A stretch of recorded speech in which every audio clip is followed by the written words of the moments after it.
lot. However, we have to understand that it is a task to be able to perform a different alignment technique. It's much more difficult. And let me just address that. So to begin with, let's talk about what we need to know. So before you talk about any alternative alignment philosophy, you have to make sure that you sorry, it's not visible on the screen here. You have to make sure that you know where the mechanical axis is, where the anatomical axis is, what the LDFA is. Now, some people talk about the femoromechanical angle, some other talk about the LDFA. LDFA is the more prominent term.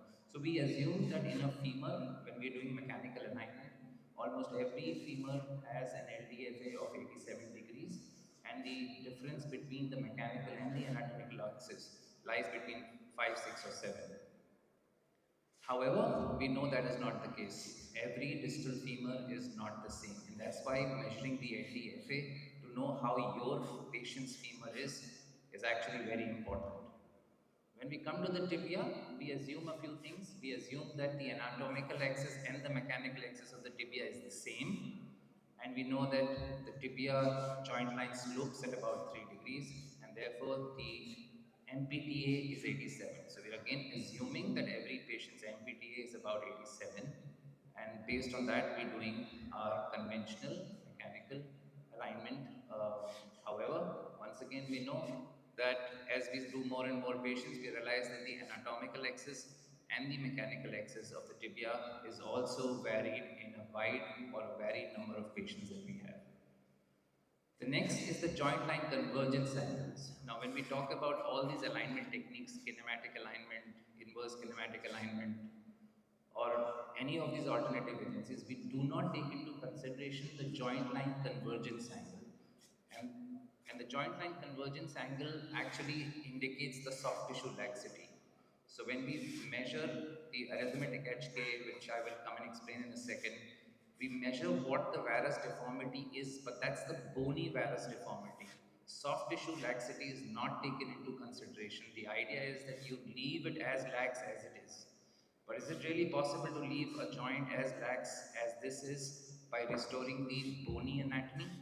So again, a big question mark. Why are we talking about all of this now? That's predominantly because of the CPAC classification that classified joints into a 3 by 3 grid and gave 9 CPAC types. And the idea is that if we keep each patient into its own CPAC type, the functional outcome is going to be good. What does this exactly mean? I want you to look at the image. Image, image. I'm going back. So as you can see, the HKA remains the same. It's a neutral HKA, but in each of these three images, the LDFA and the MPT is changing. This is apex down joint line with the same HKA but a different LDFA and MPTA. This is apex up, neutral, and this is apex up. The HKA remains the same. So this is your neutral group. This is just one example to demonstrate why we are talking about every joint being different and why we're talking about measuring the LDFA and MPTA to be able to reproduce the native or anatomy of that particular patient. Now, if you look at this image, this is a method described to identify what was the patient's pre-arthritic sort of kind of alignment, and that is called as the arithmetic HKA, which is calculated as LDFA minus MPTA.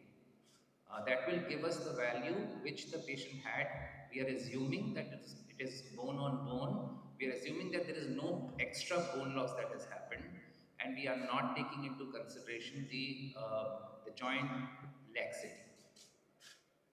The LDFA plus MPTA gives us the LDFA plus MPTA gives us the joint like obliquity. So there are two important things. What is the native pre-arthritic varus that the patient had, because we want to restore it, and what was the joint line obliquity? Was it apex down, neutral, or apex up? And that is all that we want to reproduce so that we can keep that patient in the same phenotype.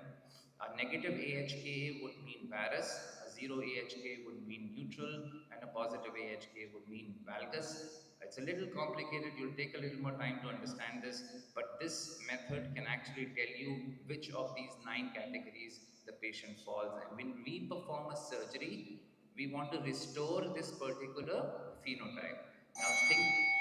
Thinking aloud, it's extremely difficult to do it because unless you have accurate measurements of LDFA and MPTA, we will probably not be able to get there. Now, coming to where we are in terms of alignment. So, on one extreme is mechanical alignment, where you're aiming at 0, 0, 0 or a 180-degree binexus. On the other extreme is kinematic alignment, where you are restoring. If a patient has a 10-degree varus, you're leaving the patient in 10 degrees of varus or 15 degrees of varus. From there, we're moving mechanical alignment. People are moving towards adjusted mechanical alignment, so they're accepting a bit of varus. Kinematic alignment guys are moving into more acceptable limits, which are defined by restricted kinematic alignment. And in the end, finally, overall, I think all of us are moving towards a functional alignment where we are trying to minimize our soft tissue releases and maintain our bony cuts into safe, respectable boundaries. And I'm sure in the time to come, these boundaries will be well defined for us to sort of put our limits to. And I think these are the boundaries that are being debated upon. How much varus would you allow the tibia to have? How much valgus would you allow a tibia to have? There are different limits set by different surgeons. As more papers and publications come out, what we now know is that if it's 3 or 4 degrees of varus, it's not such a bad deal as it used to be in the previous times. I'll stop here. Thank you very much.